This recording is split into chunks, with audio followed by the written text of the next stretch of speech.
તમને એવું કહું, ચાની ચુસ્કી હોય અને એ દર્શનમાં સમાધિ હોય. આમ બધું લય આપણે જે કહેવાયા હોય ને એ જ.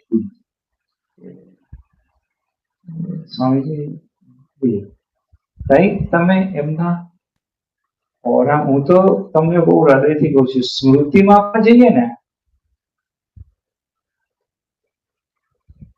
સ્મૃતિમાં જ હોય. એમના એક ખરી વખત મને ત્યાં બેઠો હતો તો મને 10 ફોટા બતાવ્યા બિલાડીના. કીધું બોલે આ મારી બિલાડી એમ કહ્યું મને. હું જોતો હતો અને એટલો બધો આનંદથી એની વાત કરે ને, તો મને એમ થાય કે આને શું સ્મૃતિ થતી હશે. હું તમને એવું પૂછું કે આપણે શું નસીબદાર છીએ એ વસ્તુનો આપણે વિચાર કરો. આપણે સ્મૃતિ કરીએ એમ તો આપણે શું સ્મૃતિ કરીએ છીએ એમ. આમ આપણે શ્રીજી મહારાજ એવું બોલીએ અને સ્મૃતિ થાય. સ્વામીજી બોલીને સ્મૃતિ થાય.